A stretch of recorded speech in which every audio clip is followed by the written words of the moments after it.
2 years after the Janus decision, we faced our next test when COVID-19 arrived in Washington state. By organizing on the ground and winning at the negotiating table, we made sure that our members didn't have to choose between their safety and providing for their families. We set the standard for what organized labor could accomplish during a pandemic, pushing back on furloughs and cuts, keeping our universities, medical facilities, and communities running, and winning important workplace protections that were then extended to workers across the state. Our members didn't just fight for public safety, they served as a financial lifeline. When Washington was hit with a historic surge in unemployment claims, WFSE members at the Employment Security Department worked the phones 12 hours a day, 6 or 7 days a week to ensure workers got the help they needed. With a strong union at their back, WFSE members helped Washington achieve one of the lowest COVID fatality rates in the nation. Our members were rightly hailed as heroes, but then, suddenly, we found ourselves rowing against the current. Washington's budget projections fell off a cliff.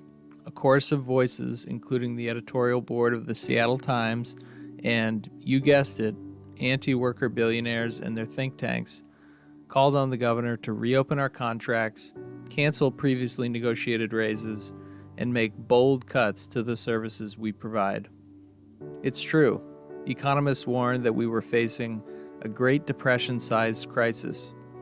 But beyond the obvious ethical problem with disinvesting in the very people and services that were helping Washington get through the pandemic, it didn't make economic sense.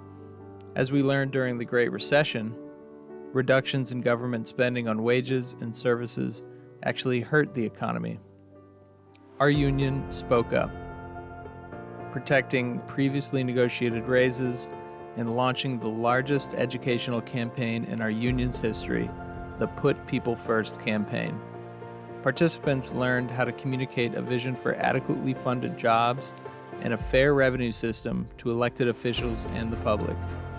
Always a priority, the need for a fair tax structure that holds the mega-wealthy accountable became clearer than ever during the pandemic.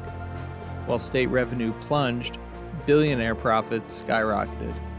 And because Washington has the most unfair tax system of any state in the nation, most of those profits would not go towards our jobs when our communities needed us the most. The campaign worked.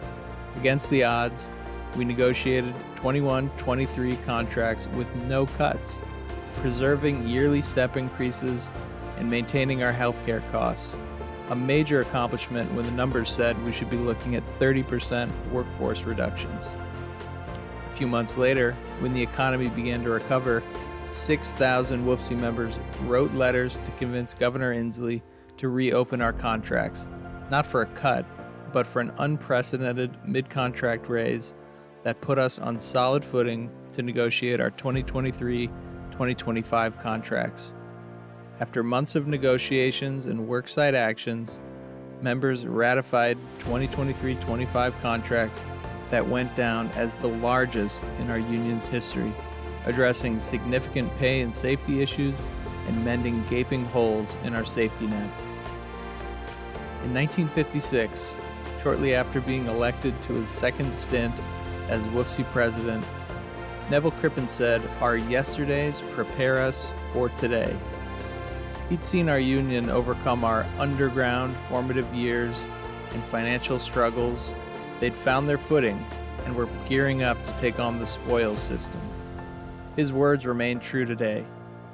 In just the past 5 years, our union has faced and overcome obstacles that could have broken us, but they didn't.